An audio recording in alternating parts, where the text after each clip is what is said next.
My name is Melissa. I'm 26 years old and preparing for my homecoming birth. If there's a grandchild, that kind of daughter-in-law can be discarded. While packing, I overheard my mother-in-law bad-mouthing me to my husband. She's inconsiderate, not cute, doesn't bring in money, has no redeeming features. You don't need someone like that anymore. She's so annoying. That's what I wanted to say back to her, but I'm heavily pregnant. Considering my notoriously harsh mother-in-law, if I lashed out, I'd probably get an even worse response. Ignoring the negativity for the sake of prenatal care, I decided it's best to quickly switch gears and enjoy my time. I convinced myself of this and diligently got back to packing. Mama will do her best, so come out healthy, okay? I was excited to meet my adorable baby soon, so during my homecoming period, I energetically took walks and spoke to my belly every day. During this homecoming period, I could spend my time in a very relaxed mood. My mother-in-law, who comes without notice, overstays her welcome, criticizes the food, complains about the nursery I've prepared for the baby, just keeps complaining about anything and everything.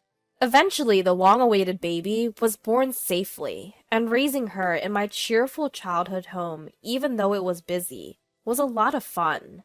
Well, I'll be back next weekend. I reported this to my husband over the phone, but I honestly wanted to stay at home a bit longer. But I can't be spoiled forever, and I'm worried about our own home. Since my husband is not interested in housework, I wondered if the house might be a mess. This is going to be your home, Lisa. We need to get back and make it a comfortable environment. As she filled her belly and slept peacefully in my arms, I smiled back at my child. I'm back! Brian? I had a lot of luggage and I pressed the doorbell, hoping someone would open it for me, but there was no response, so I had no choice but to struggle to unlock the door and enter the house, but there was no sign of anyone. I had told him I would be back at this time. As I headed to the living room with that thought, I was frozen in shock by the sight that greeted me. What is this? The room was so cluttered, there was no place to step. It's not just a mess because no one has cleaned. At a glance, it seems intentionally made messy, rather like things had been flung around randomly. Could it be a burglary? Scared, I rushed out of the house. Hello? Is this the police? I just came back from my homecoming birth and my house is a mess. While I was trembling and making the call, my well-slept child began to fuss, and I was in a panic. A familiar neighbor who was passing by became concerned for us, and let us rest in their house for the time being. The neighbor was able to calm my shaking with fear and surprise, and after my daughter drank some milk, she fell asleep again. Before long, I heard the sirens of the police cars, and I returned to my house accompanied by my neighbor. The front door was locked. I got scared seeing the living room, and haven't checked the other rooms. When I explained, the police praised me for my good judgment. I learned that when a burglary occurs, it's dangerous to encounter the intruder. It's safer to go outside and wait for the police, rather than checking on your own. I had been in such a rush that I didn't even consider the possibility of running into the burglar, but upon imagining it, I was filled with fear. What? What's this? Why? The police? The shrill voice echoed when I had just finished explaining the situation. Oh, it's a terrible situation, mother-in-law. Our house is in a complete mess. We suspect a burglary, and the police are here to investigate. Before I could finish my sentence, I felt a harsh slap across my cheek, which made my vision sway. Amidst the commotion of the neighbors and police, I instinctively held my stinging cheek, while my mother-in-law, her face flaming red, shouted loudly. You shameless woman! How dare you do this? A burglary, you say? And to call the police? What were you thinking? Huh? I was stunned, unable to comprehend the fury of my mother-in-law, coupled with the throbbing pain in my cheek. A neighbor stepped in to mediate, telling her that calling the police is not something to be ashamed of, and that investigating is the police's job. But she wouldn't listen. Really, you're so irresponsible. You might be home for childbirth or whatever, but you left my dear Brian alone and went back to your parents' house. You're nothing more than useless if you're not home doing housework. And what's more, the The moment you return, you create a police commotion? You're indeed an outstanding wife. Despite everyone around explaining that it wasn't my fault, she wouldn't listen. I was trying to get my head around it when a thought struck me. Even though we may have been burgled, you're not concerned about any losses? And besides, it's the first time you're seeing your grandchild, yet you don't seem interested. Why? Everyone around me nodded in agreement with my words. That's because... It's not time for that! How dare you blame me without even apologizing? My mother-in-law ignored my question completely, insisting on her point. Mom, what's going on? Brian, my husband, cut into the argument, seemingly relaxed. Brian! You see, listen to this. It's terrible! The appearance of her beloved son put a gleeful expression on my mother-in-law's face. Melissa seems to have called the police. Huh? Why? She's been saying there's been a burglary. There's no way that could be true. Brian, please tell her not to behave so absurdly. Is that so? Hey, Melissa, maybe you understood about the burglary? It's causing a nuisance to the neighbors, you know. The police are also busy, so let's send them home soon. What? I was staggered, but for a different reason this time. Not only my hostile mother-in-law, but also my husband Brian. I couldn't believe he'd say such a thing. Wait, Brian, our house is in a mess. The police are still investigating. We don't know if it was a burglary yet, but the state of the house is weird. We're about to check if anything is missing and file a report. No way! That's out of the question. Brian cut me off with a loud voice. But why? The conversation was not making any sense. I was at a loss, and tears started to well up in my eyes. I came back here, and there was no one, and the room was a mess. I didn't know what happened, and I was scared. I couldn't hold back my sobs. A neighbor was comforting me, and their warmth made me cry even more. Yet both my mother-in-law and husband in front of me seemed annoyed, and simply stared at me. Why won't you understand? My heartache seemed to have reached my daughter, who was asleep, as she started crying too. This only irritated my mother-in-law and husband even more. With the kindness of the neighbors and the concerned look of the police, I ended up staying over at a neighbor's house that night. Stolen things? I don't know. Melissa's just making a fuss. Let's go inside. Yeah, Melissa, cool your head off. My mother-in-law and husband seemed not to care about the mess and quickly went inside after the police finished their investigation. I didn't think he was that kind of person. Standing in front of the closed door, I remembered my husband's words. My mom still thinks I'm a kid, and it's super annoying. I generally go along with her just to avoid conflict, but it's really a bother. Even though he used to say such things. However, I couldn't just stand there forever. After apologizing over and over, I ended up spending the night at my neighbor's house. Mom has to be strong. I'll do my best. To my daughter, who was finally falling asleep despite being fussy, I said this. The next day, when I headed home, my mother-in-law and husband were there. Mother-in-law, did you actually sleep here? Even with everything in such a state. The living room was somewhat cleared for them to sit, but it looked no different from the day before. I had checked the other rooms with the police, and it seemed as if stuff had been dumped out of the storage in all of them.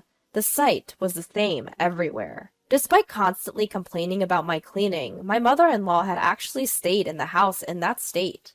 And she hadn't started cleaning or anything. She just sat there, looking grumpy. What do you mean, did you actually? I felt sorry for Brian, who was left by his wife, so I couldn't go home. Her words got to me, and I retorted, It's not that I left, it's that you didn't listen to what I was saying. What? What a way to talk! My mother-in-law's face quickly turned into one of anger. Brian cut in from the side. Also, stop making a fuss about a burglary. Has your head cooled off? He said it in a way that was annoying, and I felt something snap inside of me. That's right. It's not like we were burgled, right? I was surprised at how low my voice sounded, but Brian didn't respond to my angry tone. He just smirked a bit. Yeah, finally understood? That's right, you were overreacting about the burglary. Anyway, start cleaning. Brian said it as if it was someone else's problem, and my mother-in-law also raised her chin in a triumphant way. Housework and childcare are a wife's job, aren't they? My mother-in-law said this in a sickeningly sweet voice, as if talking to a pet. What? I'm not cleaning up. It's your mess, so you should clean it up. I shrugged at the two of them looking down on me. What? Excuse me? As expected, they didn't seem to like my response. You're such a nasty wife. Get moving already. My mother-in-law snapped at me, huffing and puffing. What a pain. My husband grimaced. In front of them, I handed them the divorce papers I had received and filled out first thing in the morning. I want a divorce.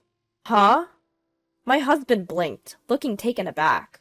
That's right. I want a divorce. Right now. At that, my mother-in-law snatched the divorce papers and dramatically moaned, Oh, poor Brian! How terrible to be treated like this! As she cradled my husband's head. Just a big baby, aren't you? I had tried to hold my tongue, but my true feelings slipped out. What did you say? Melissa, you? The two of them were so angry they seemed to be on the verge of bursting. Of course, they weren't going to take my word sitting down, but I wasn't going to back down either. Did you not hear me, or can you not understand, big baby Brian? Divorce! Here are the papers. Please sign them right away. I knew it was petty. I knew I shouldn't sink to their level. But at that point, I didn't care. Enough with the jokes! Bow down! Apologize! Angry, they threw me to the ground, pressing me to the floor. Apologize now! Brian's strength made it hard to breathe, and my eyes filled with tears. Then, Melissa! Get your hands off my daughter! My saviors were my parents, who had come running to my aid.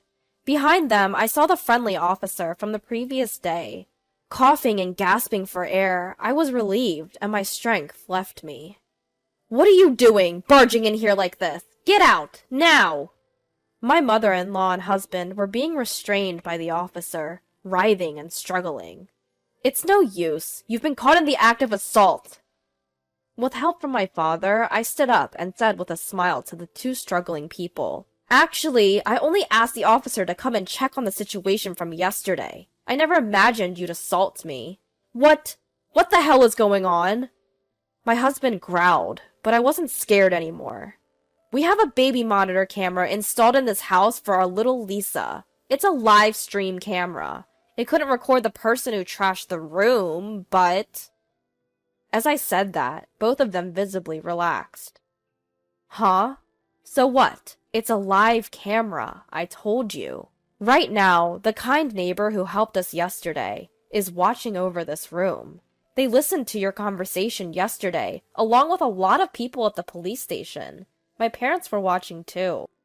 Yes, after my mother-in-law and husband disappeared behind the door yesterday, I started checking the baby monitor camera. The police suspected that this whole break-in thing seemed fishy, perhaps even staged. Not just my mother-in-law, but my husband too might be involved, they said. Unfortunately, they hit the nail on the head. Before I got home, you two messed up the room on purpose, then came back pretending to be surprised, trying to blame me. You were planning to get an apology payment from my parents by saying they couldn't stand a daughter-in-law who would do something so unbelievable. You guys didn't need a daughter-in-law because the baby wasn't a boy. You wanted to kick out an unnecessary daughter-in-law and get a new one, right? What on earth is an affair approved by the mother-in-law? I finished saying everything in one breath, and everyone else in the room was staring at them with cold eyes. It must be some kind of mistake. Huh? No way, I wouldn't cheat. Huh. Melissa? Do you still have more to say? This nonsense. Stop! Mother-in-law, who for a moment forgot her position and started to get angry, was not forgiven by those around her. I also refuse to be told if I'm needed or not for such an unreasonable reason. I don't need a family that doesn't ask at all about how the baby is doing since I arrived today. It's not normal for a neighbor who's looking after her to be more loving to my daughter. I'm going back to my parents' house. Of course, I'll divorce, and I won't give up custody. As a result, it worked out just as you wanted. No, wait a minute. Police station? I don't want to go. Let go! I don't want to! Both of them made a fuss as they were taken away by the police. After that, my mother-in-law and husband became infamous in the neighborhood. Of course, it's a bad reputation. They tried to improve it by giving me a divorce settlement, but no good rumors spread at all. Well, of course, no matter how loudly they say, "We paid it!" no one would believe it. I went back to my parents' house, and I'm raising my daughter with them. I found a job through an acquaintance's introduction. Honestly, I'm not without worries, and it's hard. But when I look at my daughter's face, I feel like I can do my best. I'll work hard to raise Lisa straight, so she doesn't resemble her father.